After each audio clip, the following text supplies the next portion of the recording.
ಪ್ರಧಾನಿ ನರೇಂದ್ರ ಮೋದಿ ಜುಲೈ 2ರಿಂದ 9ರವರೆಗೆ 5 ದೇಶಗಳ ಪ್ರವಾಸ ಕೈಗೊಳ್ಳಲಿದ್ದಾರೆ. ಇದು 8 ದಿನಗಳ ಪ್ರವಾಸವಾಗಿದ್ದು ಅವರ 11 ವರ್ಷದ ಅಧಿಕಾರಾವಧಿಯಲ್ಲೇ ಅತಿ ಸುದೀರ್ಘ ವಿದೇಶಯಾನವಾಗಲಿದೆ. ಪ್ರಧಾನಿ ಅವರ ಪ್ರವಾಸವು 2 ಖಂಡಗಳನ್ನು ಒಳಗೊಂಡಿದ್ದು ಘಾನಾ, ಟ್ರಿನಿಟಾಡ್ ಮತ್ತು ಟೊಬ್ಯಾಗೊ, ಅರ್ಜೆಂಟೀನಾ, ಬ್ರೆಜಿಲ್ ಹಾಗೂ ನಮೀಬಿಯಾಗಳಿಗೆ ಭೇಟಿಯನ್ನು ನೀಡಲಿದ್ದಾರೆ.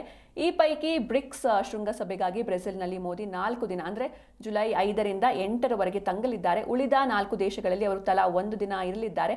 ಈ ಎಲ್ಲ ದೇಶಗಳು ಭಾರತದ ಜೊತೆ ಉತ್ತಮ ಸಂಬಂಧವನ್ನು ಹೊಂದಿರುವ ಹಿನ್ನೆಲೆಯಲ್ಲಿ ಹಾಗೂ ಭಾರತೀಯರು ಅಧಿಕ ಸಂಖ್ಯೆಯಲ್ಲಿ ಕೂಡ ಇದ್ದಾರೆ. ಹಾಗಾಗಿ ಇಲ್ಲಿಗೆ ಭೇಟಿಯನ್ನು ನೀಡ್ತಾ ಇದ್ದಾರೆ. ಪ್ರಧಾನಿ ನರೇಂದ್ರ ಮೋದಿ ಜುಲೈ 2ರಿಂದ 9ರವರೆಗೆ 5 ದೇಶಗಳ ಪ್ರವಾಸವನ್ನು ಕೈಗೊಳ್ಳಲಿದ್ದಾರೆ. ಇದು 8 ದಿನಗಳ ಪ್ರವಾಸವಾಗಿರುತ್ತೆ. ಜೊತೆಗೆ ಇದೊಂದು ಅತಿ ಸುದೀರ್ಘ ವಿದೇಶಯಾನವಾಗಲಿದೆ. ಏಕೆಂದರೆ ಇವರ 11 ವರ್ಷದ ಅಧಿಕಾರಾವಧಿಯಲ್ಲೇ ಇದೊಂದು ಸುದೀರ್ಘವಾದ ವಿದೇಶಯಾನ.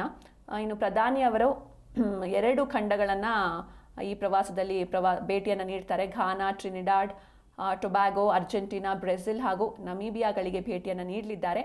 ಈ ಪೈಕಿ ಬ್ರಿಕ್ಸ್ ಶೃಂಗಸಭೆಗಾಗಿ ಬ್ರೆಜಿಲ್ನಲ್ಲಿ ಮೋದಿ 4 ದಿನ ಅಂದರೆ ಜುಲೈ 5ರಿಂದ 8ರವರೆಗೆ ತಂಗಲಿದ್ದಾರೆ.